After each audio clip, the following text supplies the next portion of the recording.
Hello बच्चों, तो कैसे हैं आप लोग। आज हम अपना चैप्टर 1 स्टार्ट करने वाले हैं, अकाउंटिंग, है ना। तो इसमें हम पढ़ेंगे अकाउंटिंग प्रोसेस क्या है। तो सबसे पहले समझिए अकाउंटिंग क्या है ना। सो अकाउंटिंग कहाँ पर यूज होती है? बिजनेस में, है ना। सबको पता है बिजनेस में क्या समझती है ये क्या रिकॉर्ड करती है? ट्रांजैक्शंस, मतलब कहाँ पैसा आया, ट्रांजैक्शंस विद डायरेक्शन, है ना। यानी कहाँ पैसा आया और कहाँ पैसा गया, मतलब पैसे का फ्लो किस तरफ है। सो इसको हम क्या बोल सकते हैं, मतलब इससे आपको क्या समझ में आता है ट्रांजैक्शन से, कि आपका बिजनेस कैसा जा, है ना। आपके बिजनेस में कहाँ पर एक्सपेंस हो रहा है, ठीक है, कहाँ पर रेवेन्यू जनरेट हो रहा है, ये सब टर्म्स आप पढ़ चुके हैं। तो इससे हम क्या बोलते हैं? Accounting is a language of business, मतलब ये वो भाषा है जिससे हम बिजनेस को समझा सकते हैं, है ना। मतलब कि अगर आपने अकाउंटिंग ठीक से की है तो आप बिजनेस को समझा सकते हैं। तो ये तो सबसे इंपॉर्टेंट है कि सबसे पहले समझिए अकाउंटिंग होती क्या है, ठीक है। अब हम समझेंगे कि बेसिक अकाउंटिंग का प्रोसेस क्या है, मतलब हम कैसे अकाउंटिंग जो है स्टार्ट करते हैं, ठीक है। सो पहला पॉइंट है इसमें, the first point, there are few points जो हम प्रोसीड करते जाते हैं अपनी अकाउंटिंग के लिए। सबसे पहला पॉइंट है आइडेंटिफिकेशन।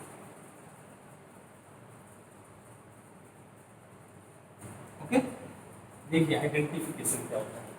आइडेंटिफिकेशन का मतलब है कि आप वो सारी चीजें आइडेंटिफाई करो, ठीक है, जहां जहां आपका पैसा आया गया है, या फिर पैसा आया गया नहीं भी है तो ट्रांजैक्शन हुआ है, ठीक है। आपने गुड्स ली और उसके बदले में कोई सर्विस दी, या पैसा लिया उसके बदले में कोई सर्विस दी, मतलब दोनों तरफ से, एक तरफ से सर्विस है, एक तरफ से पैसा है, या एक तरफ से गुड्स है, एक तरफ से पैसा है ना। कुछ भी हुआ हो, ठीक है, कहीं पर भी ट्रांजैक्शन हुआ हो, उन सारी चीजों को आप आइडेंटिफाई करो, ठीक है। आप आइडेंटिफाई कर लिया आपने, अब क्या करोगे, मतलब आपको ये पता चल गया कि ये ट्रांजैक्शन हुए। अब सेकेंड पार्ट होता है मेजरिंग। मेजरिंग क्या होता है? देखिए, आप वही ट्रांजैक्शंस आइडेंटिफाई करोगे जिनको आप मेजर कर सकते हो इन फॉर्म ऑफ मनी, ठीक है ना। आपने किसी को सर्विस दी, है ना, अपनी रिश्तेदारी में या प्यार मोहब्बत में, ठीक है। अगर आप उसको मेजर नहीं कर सकते हो मनी में तो वो आपके लिए ट्रांजैक्शन नहीं, ठीक है। सो आप सिर्फ वही ट्रांजैक्शन आइडेंटिफाई करोगे जिनको आप मनी की फॉर्म में मेजर कर सकते हो। भैया देखो, अकाउंटिंग है पैसा, है ना, तो सिर्फ बात करनी है हमें पैसे की। तो जिन भी ट्रांजैक्शंस को आप मेजर कर सकते हो मनी की फॉर्म में, सिर्फ उन्हें ही आइडेंटिफाई करना, ठीक है। अब आपने उन्हें आइडेंटिफाई कर लिया, अब क्या करोगे? आइडेंटिफाई करा है तो उनको मेजर कर लो मनी के फॉर्म में, और वो सारे ट्रांजैक्शन क्या कर लो, कन्वर्ट कर लो कि इतने इतने रुपए के हमारे ये ट्रांजैक्शन हो गए, ठीक है।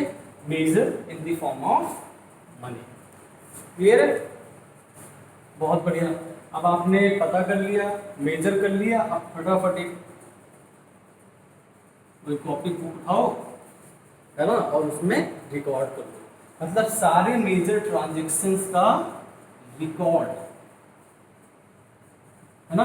अगर आप रिकॉर्ड नहीं करोगे गायब हो जाएंगे, भूल जाओगे, मिस हो जाएंगे, है ना, कुछ याद आएंगे कुछ याद नहीं आएंगे। तो क्या करो, तुरंत उनको रिकॉर्ड करो। अब रिकॉर्ड करने के बाद क्या करना है ना, रिकॉर्ड करने के बाद उन्हें क्लासीफाई करो। क्लासीफाइंग, क्लासीफाइंग में क्या होता है? क्लासीफाइंग में उनके डायरेक्शन क्लासीफाई करो कि वो आए हुए पैसे हैं या गए हुए पैसे हैं। इसी को हम बोलते हैं लेजर बुक एंट्री, है ना, इसी को हम लेजर भी बोलते हैं, that classification is known as the ledger. मतलब डेबिट है या क्रेडिट है, डेबिट क्रेडिट टर्म अभी आई सजेस्ट कि मैंने भी बोला ये भी आप भूल जाओ, हम बाद में पढ़ेंगे उसको, वो एक अलग चीज़ है। बस इतना समझो कि डायरेक्शन हम क्लासीफाई करते हैं कि हमारा पैसा आया हुआ है या हमारा पैसा गया हुआ है। ठीक है, तो डायरेक्शन आपने क्लासीफाई कर ली, वेरी गुड। अब क्या करेंगे आप, क्लासीफाई हो गई डायरेक्शन, अब समराइज करिए।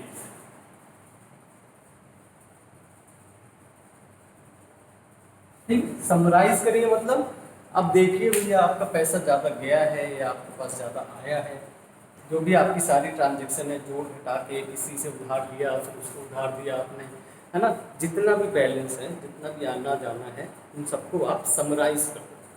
ठीक है, समराइज करने से हमें क्या पता चलेगा, हमें पता चलेगा कि हमारा एक्सपेंस ज़्यादा हुआ है, हमारे पास रेवेन्यू या इनकम ज़्यादा आई है। ठीक है, तो उसको आप समराइज कर लीजिए।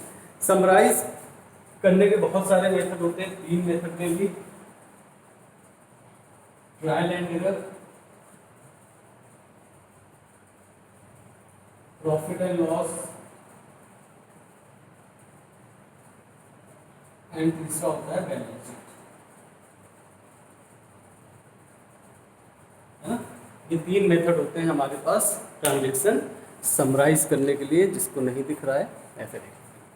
ओके, हमने क्या किया, यहाँ से अपने ट्रांजेक्शन्स को समराइज कर दिया। जिसको लिखना है जल्दी से लिख लो, है ना। फिर क्या करेंगे, हम एनालाइज करेंगे एंड इंटरप्रिटेट करेंगे कि जो हमने समराइज किए हैं ट्रांजेक्शन कि भाई इतना पैसा गया है, इतना आया है, मेरा इतना उधार है, किसी के ऊपर इतना मुझे उधार देना है, वो सारा आपने जो समरी बनाया उसको एनालाइज करें, है ना। एनालाइज करने से आपको पता चलेगा कि आपका बिजनेस या आपके बिजनेस का अकाउंट किस पोजीशन पे है। क्लियर, तो वो हमने क्या कर लिया, एनालाइज कर लिया। यहाँ से एनालाइज करने से हमें पता चलेगा कि हम प्रॉफिट पे हैं या हम लॉस पे हैं, हमें कहाँ और इन्वेस्ट करना चाहिए, हमारी प्रॉब्लम्स क्या क्या हैं, वो सारा इंटरप्रिटेशन यहाँ पर आ जाएगा। अब उस इंटरप्रिटेशन को आप कम्युनिकेट कर दो। किसे किसे कम्युनिकेट करना है, यूजर्स को, है ना, कम्युनिकेट टू दी यूजर्स, है ना। कौन कौन से यूजर्स होते हैं ये हम पढ़ेंगे। अभी मैं फिलहाल आपको ऐसे जनरल बता देता हूँ।